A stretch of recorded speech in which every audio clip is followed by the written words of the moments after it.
Morning students, कैसे हैं आप सब। उम्मीद करती हूँ आप लोग अच्छे होंगे। आज हम लोग क्लास 10th का है ना चैप्टर नंबर पढ़ने वाले हैं 19। ठीक है, ये आपकी एक नज़्म है। इस नज़्म का क्या नाम है? ए शरीफ इंसानों, है ना। और ये नज़्म किसने लिखी है? तो देखिए, आपको पता है 10th क्लास है और हम लोग जब भी चैप्टर पढ़ते हैं तो चैप्टर को लिखा किसने है, यानी इसके शायर कौन है या अदीब कौन है, इसके बारे में भी हम लोग डिस्कस करते हैं। तो वीडियो का पैटर्न सेम रहेगा कि पहले हम लोग चैप्टर के जो अदीब या शायर हैं, क्योंकि अब ये नज़्म है तो इसको कौन लिखेगा? शायर लिखेगा, है ना। और अगर कोई आपका नसरी होता है तो नसर को कौन लिखता है? तब आपके अदीब लिखते हैं। ठीक है, तो इसके जो भी शायर हैं उनके बारे में पढ़ेंगे, फिर इसको जो ये नज़्म है इसे अच्छे से डिस्कस करेंगे और उसके बाद फिर हम लोग पढ़ेंगे क्वेश्चन आंसर। तो आपकी जो ये नज़्म है ए शरीफ इंसानों, इसको साहिल लुधियानवी ने लिखा है। किसने लिखा है? साहिल लुधियानवी साहब ने लिखा है। अब देखिए, इनकी पैदाइश कब हुई है? 1921 में, और वफ़ात कब हुई है? 1980 में। ठीक है, अब हम लोग पढ़ लेते हैं। तो देखिए, यहाँ लिखा है साहिल का असली नाम अब्दुल हई था और वो साहिल लुधियानवी के नाम से मशहूर हुए। असल में क्या होता है बेटा, जो जहाँ का रहने वाला होता है ना, उसके नाम के साथ उस जगह का नाम भी जुड़ जाता है। अब ये लुधियाना के रहने वाले थे। देखिए, यहाँ लिखा हुआ है लुधियाना पंजाब में पैदा हुए थे, है ना। तो ये कहाँ के रहने वाले थे? लुधियाना के, इसलिए इनको क्या कहा गया? साहिल लुधियानवी कहा गया। वहीं आप देखें, जोश एक शायर हैं, वो मलियाबाद के थे तो उनको जोश मलियाबादी कहा गया, है ना। इसी तरह से फ़िराक एक शायर थे, वो गोरखपुर के थे, उन्हें फ़िराक गोरखपुरी कहा गया। ठीक है ना। तो जहाँ का होता है अक्सर उनके नाम के साथ उस जगह को जोड़ दिया जाता है। ठीक है, ऐसे जिगर थे, जिगर मुरादाबादी हो गए। यहाँ देखिए, आगे लिखा है ज़माना तालिब इल्मी ही से शेर कहने लगे थे, यानी कि जब वो आपकी तरह स्टूडेंट थे प्यारे प्यारे, तभी से उन्होंने शेर कहना शुरू कर दिया था। 1936 में तरक्की पसंद तहरीक शुरू हुई। अच्छा, अब अगर आपको लगे कि मैम ये तरक्की पसंद तहरीक क्या थी, है ना, तो इसके ऊपर हमने एक शॉर्ट नोट बनाया है वीडियो का, तो आप लोग उसे देख सकते हैं। ठीक है, ये एक तहरीक आई थी 1936 में, जिसका आगाज़ तो 1932 में ही हो गया था, लेकिन बाकायदा तौर पर ये 1936 में हिंदुस्तान में आई है। ठीक है, और इसको शुरू करने वाले कौन थे? सज्जाद ज़हीर थे। कुछ बेसिक चीज़ें मैं साथ के साथ बताती चलती हूँ ताकि आपको याद रहे। ठीक है, आगे लिखा है इस तहरीक से वाबस्ता होने वालों में साहिल लुधियानवी भी शामिल थे, यानी कि इस तहरीक से बहुत सारे शोरा और अदबा वाबस्ता हुए, जुड़े। वाबस्ता यानी जुड़े, है ना। तो उसमें एक आपके साहिल लुधियानवी जी भी थे। आगे लिखते हैं 1947 में तकसीम मुल्क के बाद, यानी कि जब आपका तकसीम हिंद हो गया, यानी हमारा हिंदुस्तान दो हिस्सों में बढ़ गया। किसमें किसमें? हिंदुस्तान और पाकिस्तान, है ना। के बाद वो दिल्ली चले आए। कहाँ आ गए? दिल्ली, हमारे शहर में आ गए, है ना। फिर तलाश माश में मुंबई पहुँचे। अब तलाश माश का मतलब क्या होता है? यानी उनको रोज़गार की तलाश थी, है ना। रोज़गार के लिए वो कहाँ पहुँचे? मुंबई पहुँचे, जहाँ उन्होंने फिल्मों के लिए गीत लिखे। अब उन्होंने वहाँ पहुँच के क्या काम शुरू करा? फिल्मों में गीत लिखना शुरू करे। आप लोग भी सुनते हैं पुराने गाने, आजकल तो गाने भी अजीब ही होते हैं। खैर, मैं तो पुराने ही सुनती हूँ, और आप लोग से भी कहूँगी कि मूड फ्रेश करने के लिए, माइंड को सेटअप करने के लिए पुराने गाने ही बेस्ट रहते हैं, आजकल के कोई गाने नहीं हैं, है ना। आगे लिखते हैं साहिल ने अपनी शायरी से हिंदुस्तानी फिल्मों में गानों के मयार को बहुत बुलंद किया। अपने ज़माने के वो सबसे मशहूर गीतकार थे। तो यहाँ पे मुझे नहीं लगता कि कुछ एक्सप्लेन करने की बात है, ये तो आप सब समझते होंगे। उनके फिल्मी गीतों में भी उनकी शायरी की तमाम खूबियाँ मौजूद हैं, यानी ऐसा नहीं है कि गीत उन्होंने लिखे तो सतही तौर पे लिख दिए, उनकी शायरी की खूबियाँ उसमें भी वाज़े नज़र आती हैं। आवाम के दुख दर्द का एहसास और माहौल की कशमकश का असर उन गीतों में नुमाया है, यानी कि जो आवाम के हालात थे, जो माहौल के हालात थे, उन सब चीज़ों का असर वहाँ पे नज़र आता है। आगे लिखते हैं तलखियाँ उनकी शायरी का पहला मजमुआ है। ठीक है, ये मजमुआ किसे कहते हैं? जिसमें सब कुछ इकट्ठा करके शामिल किया जाए। ठीक है, इससे इसके बहुत से एडिशन शाया हुए, यानी अलग अलग वक्त में इसके एडिशन शाया होते रहे हैं। आओ के कोई ख्वाब बुने भी उनकी शायरी का मारूफ मजमुआ है, ये भी उनकी शायरी के एक मजमुए का नाम है। ठीक है। गाता जाए बंजारा में साहिर के फिल्मी गीत यकजा कर दिए गए हैं। यानी कि ये एक किताब है जिसका क्या नाम है, गाता जाए बंजारा। ठीक है, इसमें क्या है, इसमें उनके फिल्मी गीत सारे एक जगह कर दिए गए। यकजा करना, एक जगह कर देना। ठीक है। साहिल की परछाइयाँ उर्दू की तवील नज़मों की एक ख़ास हैसियत रखती है। अच्छा, नज़मों में सॉरी है ना। तो साहिल ने एक लिखा है परछाइयों नाम से, है ना। तो ये क्या है, ये उर्दू में तवील नज़मों की एक ख़ास अहमियत रखती है। ठीक है, हैसियत रखती है। तो उम्मीद करती हूँ आपको साहिल लुधियानवी जी के बारे में अच्छे से समझ में आ गया होगा और कोई डाउट नहीं होगा। अगर कुछ डाउट, कोई कन्फ्यूजन, कोई क्वेरी हो तो आप लोग मुझे कमेंट्स करके पूछ सकते हैं। मैं पूरी कोशिश करती हूँ कि आप लोगों का जल्द से जल्द रिप्लाई दे पाऊँ। ठीक है, चलिए अब आते हैं हम अपनी नज़्म में। ए शरीफ इंसानों। बेटा देखिए, असल में आप सोच रहे होंगे कि मैम इंसानों तो ऐसे, सॉरी शोशा कम कर दिया मैंने। आप सोच रहे होंगे कि मैम इंसानों तो नून गुन्ना के साथ आता है, अलिफ नून, फिर ये 3 शोशे सीन के, फिर ये अलिफ, फिर ये नून वाव और फिर ये नून गुन्ना। इंसानों तो ऐसे लिखा जाएगा, है ना। यहाँ ऐसे क्यों लिखा है, यहाँ नून गुन्ना क्यों नहीं है? तो बेटा ऐसा इसलिए होता है, शायरी में हमें वज़न को बराबर करना होता है। ठीक है, तो वज़न को बराबर करने के लिए कुछ हर्फ ऐसे होते हैं जिनको हम हदफ कर देते हैं, यानी गिरा देते हैं, हटा देते हैं, और कुछ का इजाफा भी कर लेते हैं कभी कदार, है ना। ये खैर बहुत आगे की चीज़ है। आप अगर कभी BA MA में उर्दू पढ़ेंगे तो ये चीज़ें आप समझेंगे, लेकिन वक्ती तौर पर आपको ये चीज़ें पता होनी चाहिए, इसलिए यहाँ पे मैंने आपको बता दिया है। ठीक है, हो सकता है आप में से किसी के मन में ये क्वेश्चन उठ भी रहा हो। ठीक है, चलिए अब हम पढ़ते हैं। सबसे पहले तो देखिए, ये जो नज़्म है ये 4-4 मिसरों के फॉर्म में है ना। और 4-4 मिसरों के जो शेर होते हैं उनको हम लोग क्या कह सकते हैं, रुबाई भी कह सकते हैं। ठीक है, लेकिन ये रुबाई है नहीं, ये नज़्म है। क्योंकि रुबाई में क्या होता है, 4 मिसरों में ही एक बात को ख़त्म कर दिया जाता है, जबकि यहाँ तो ये बात पूरी तसलसल से चलने वाली है ना। लेकिन क्योंकि 4 मिसरों को क्या कहा जाता है, इसलिए मैंने आपको बताया कि अगर कोई 4 मिसरे एक साथ होते हैं तो उसे हम लोग क्या बोलते हैं, रुबाई बोलते हैं। ठीक है, ये नज़्म है। आगे लिखा है, खून अपना हो या पराया हो, नस्ल आदम का खून है आखिर, जंग मशरिक़ में हो कि मगरिब में, अमनी आलम का खून है आखिर।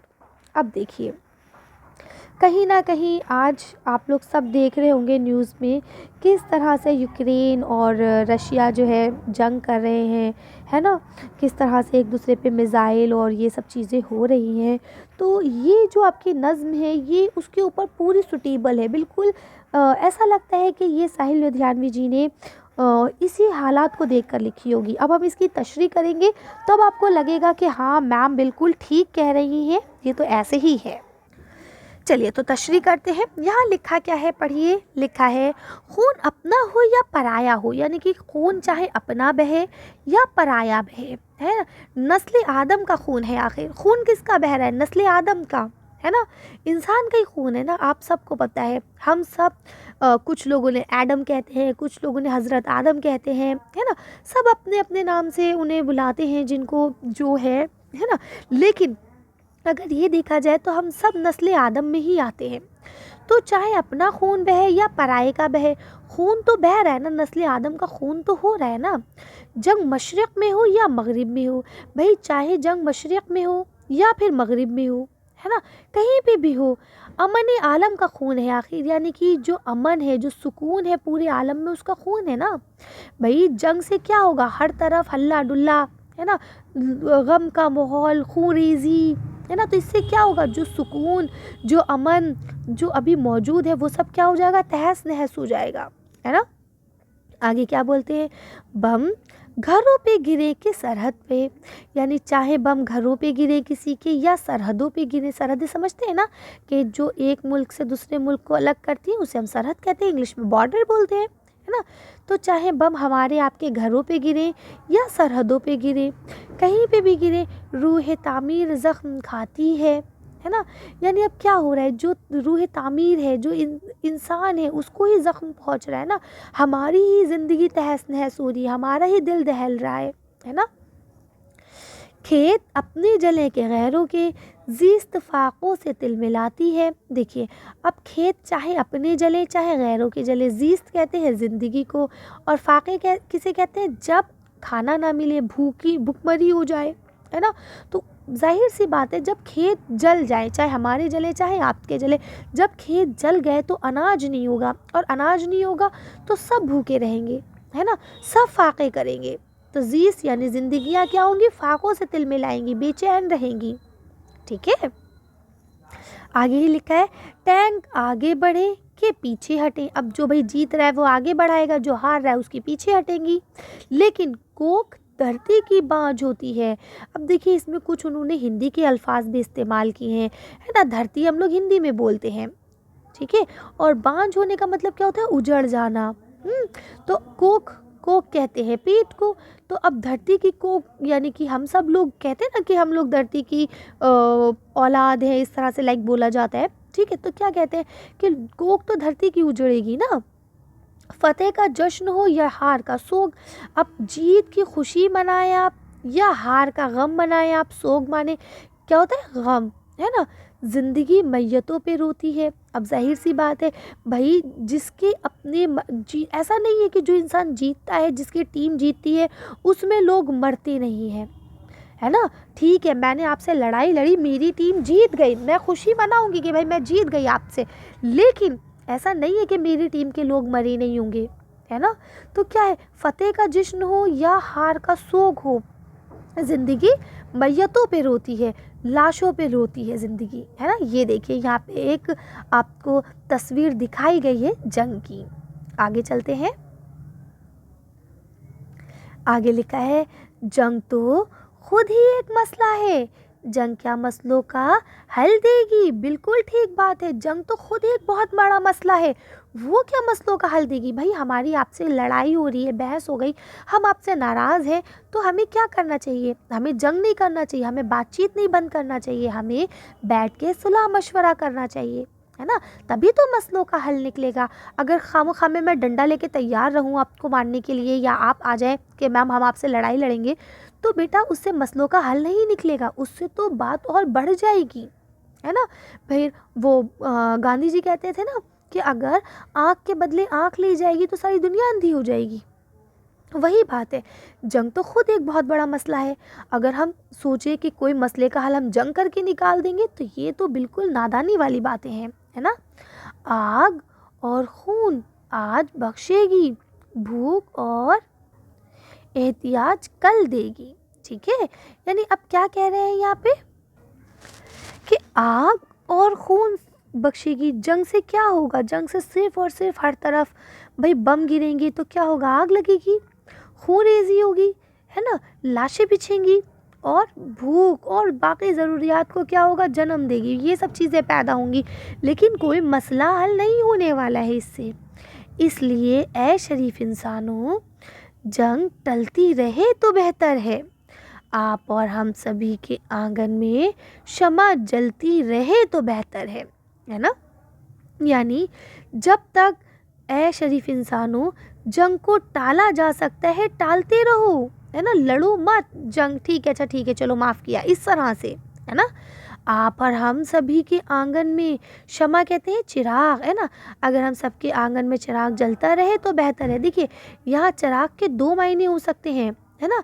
एक तो शमा का मतलब हो गया रोशनी, सिंपल सा, और दूसरा शमा का मतलब हो गया हमारे और आपके भाई बहन, पापा, जो हमारे घर के जेंट्स हैं। यानी कि जब जंग होगी तो क्या होता है, आदमी, औरतें, बच्चे सब मरते हैं, और घर का चिराग बच्चों को कहा जाता है ना। तो यानी अगर जंग होगी तो सब चीज़ें ख़त्म हो जाएंगी, सब फना हो जाएगी, कुछ नहीं बचेगा। ठीक है, तो यहाँ पे देखिए क्या लिखते हैं, साहिल लुधियानवी ने इसको लिखा है। अब देखिए, इस नज़्म को आप पढ़िए और एक बार टीवी चैनल को खोलिए, न्यूज़ देखें आप, तो आपको दिखेगा। अभी कल रात में ही शायद मैं देख रही थी, तो एक वो लेडी है बेचारी, कैसे रो रही थी, है ना, अपने बच्चों को लिए हुए। आई थिंक उसके घर का कोई फैमिली मेम्बर हो सकता है एक्सपायर कर गया हो इस बम में, या जो भी है। वैसे वो तो कह रहे हैं कि हम मतलब सिविलियन पे नहीं डाल रहे हैं बम, या जो आम पब्लिक है, लेकिन फिर भी कहीं ना कहीं कुछ ना कुछ तो उसका इम्पैक्ट पड़ ही रहा होगा ना बच्चों। ठीक है, चलिए, तो यहाँ देखिए लिखा है मश्क, माने याद कीजिए। मैं आपसे हर बार कहती हूँ कि अगर आप उर्दू में कुछ करना चाहते हैं, उर्दू को आगे बढ़ाना चाहते हैं, अपने साथ उर्दू को एज अ सब्जेक्ट रखना चाहते हैं, तो सबसे इम्पॉर्टेंट चीज़ है कि आप माने याद करें। ठीक है, नस्ल आदम, आदम की नस्ल, तमाम इंसान, है ना। मशरक़, मशरिक़ किसे कहते हैं? पूरब। मगरिब किसे कहते हैं? पश्चिम। फ़तह यानी जीत। फिर यहाँ क्या लिखा है? एहतियाज यानी ज़रूरत। ठीक है, लिखा है आलम, दुनिया। रूह तामीर यानी तामीर का जज्बा, ज़िंदगी को बनाना संवारना, है ना। जब जंग होगी तो क्या होगा बेटा? कुछ नहीं बचेगा, है ना। हमारे अंदर जो ख्वाहिशात है सब मर जाएंगे। हम तो बस ये सोचेंगे कि किसी सूरत से हम बच जाएं, है ना। जीस्त ज़िंदगी, जश्न खुशी की तकरीब, यानी जब हम लोग खुशियाँ मनाते हैं उसे जश्न कहते हैं। ठीक है, अब यहाँ देखिए बेटा लिखा है, गौर कीजिए। यहाँ लिखा है, जंग से बर्बादी और तबाही के सिवा कुछ हासिल नहीं होता। जंग इंसानी तरक्की और खुशहाली की दुश्मन है। बिल्कुल 100% सही है ये बात कि जो जंग है उससे सिर्फ़ और सिर्फ बर्बादी और तबाही नसीब होती है ना। इंसान की तरक्की और खुशहाली ख़त्म हो जाती है, पैसा सब कुछ बर्बाद है ना। और इस नज़्म को तो मैंने इसलिए और ज़्यादा पढ़ाया क्योंकि अभी माहौल भी ऐसा ही है। आप इस चीज़ को और अच्छे से रियल लाइफ में रख के देख पाएंगे, है ना। आज का सिनेरियो उसी तरह का ही है, जंग हर तरफ होने को क्या कह सकते हैं बस हम लोग, है ना। चलिए खैर, आप पढ़ाई पे ध्यान दीजिए, आपके इम्तिहान है और अच्छे से कीजिएगा। मेरी तरफ से आप सबको ऑल द बेस्ट। अच्छे से करके आएँ आप लोग एग्ज़ाम, खुशी खुशी आके मुझे कमेंट करें कि मैम बहुत अच्छा रहा हमारा पेपर। अच्छा लगता है जब आप लोग खुशी से कमेंट करते हैं कि मैम आज मेरा पेपर था बहुत अच्छा गया।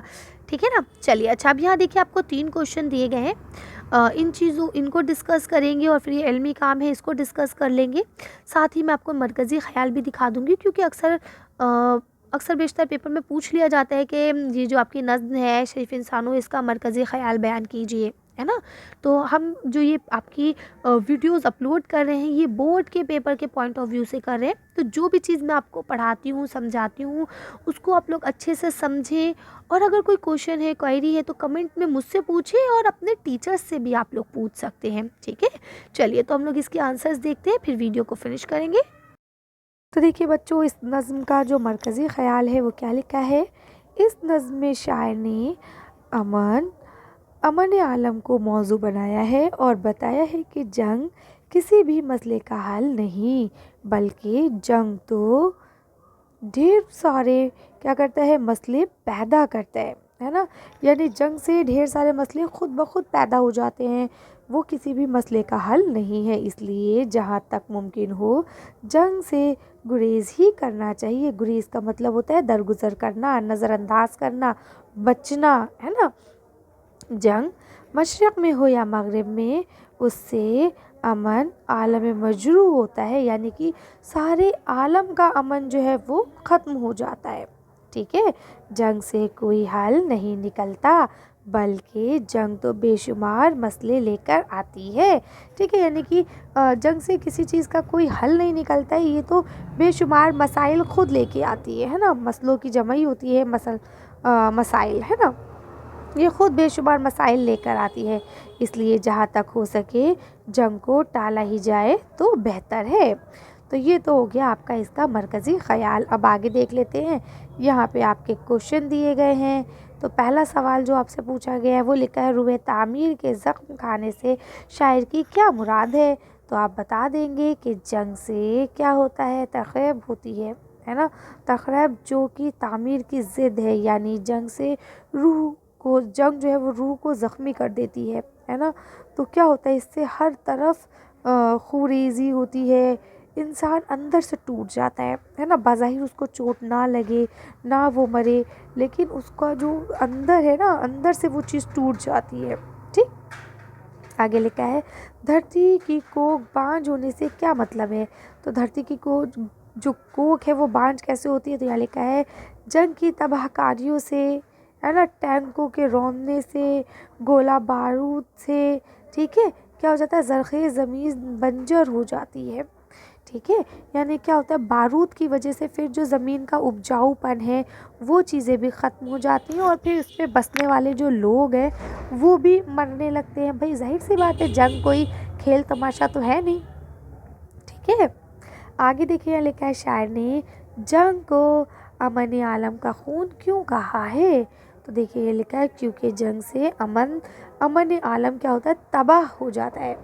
यानी सारे आलम का जो अमन है, सुकून है, शांति है, वो क्या हो जाता है, तबाह हो जाता है, ख़त्म हो जाता है। दो मुल्कों की छोटी सी जंग आलमी जंग बन जाती है। यानी अगर दो मुल्क हैं, उनकी छोटी सी जंग उनमें शुरू हुई है ना, तो वो एक जो कंट्री की युद्ध है, जंग है, वॉर है, वो वर्ल्ड वॉर बन जाती है ना। अब अभी जैसे दो सिर्फ कंट्रीज़ की तो जंग चल रही है, अगर इसमें और कंट्रीज़ सपोर्ट देना शुरू कर दे, आधी कंट्रीज़ आपकी यूक्रेन की तरफ हो जाए, कुछ आपकी रशिया की तरफ हो जाए, लो जी लो, थर्ड वर्ल्ड वॉर बन गई, है ना। तो इसलिए कहते हैं कि इससे खून जो है सारे आलम के अमन का होता है। चलिए आगे देख लेते हैं इल्मी काम। ये देखिए ये रहा आपका इल्मी काम। इसमें लिखा है, इस नज़्म में अपना पुराना मशरिक़ मग़रिब वग़ैरह मुतज़ाद अल्फाज इस्तेमाल हुए हैं, ठीक है। अच्छा अपना पढ़ाया है ना, मशरिक़ का मग़रिब, ऐसे मुतज़ाद अल्फाज इस्तेमाल हुए हैं। कुछ और मुतज़ाद अल्फाज की जो है आपको क्या बनानी है, फ़हरिस्त बनानी है। जैसे जन्नत का जहन्नुम, खुशबू का बदबू, सुबह का शाम, नेक का बद, रहमान का शैतान, ठीक है। तो इस तरह से आप बना सकते हैं। और यहाँ पे एक दिया गया है, जंग के नुकसानात पर मुख्तसर मज़मून लिखिए कि जंग से क्या क्या नुकसानात हो सकते हैं। तो ये मज़मून में आपके देखिए ये रहा आपके सामने, इसको आप लोग लिख सकते हैं आसानी से। वीडियो पॉज कर लीजिएगा और लिख लीजिएगा। और उसके बाद यहाँ पे एक छोटा सा नारा टाइप का दिया गया है जिसमें लिखते हैं, अमन आलम जिंदाबाद, अमन आलम जिंदाबाद, ठीक है। कर लेंगे। चलिए तो आज की वीडियो को हम यही ख़त्म करते हैं। और इस वीडियो में बस इतना ही, आगे के चैप्टर्स भी आपको मिल जाएंगे, आसानी से मिले इसके लिए आप लोग प्लेलिस्ट का इस्तेमाल कर रख लें, PDF आपको सारी मिल जाए तो आप लोग टेलीग्राम चैनल को ज्वाइन कर लीजिए, ठीक है। फ़िलहाल वीडियो को यहीं ख़त्म करते हैं। Thank you for watching.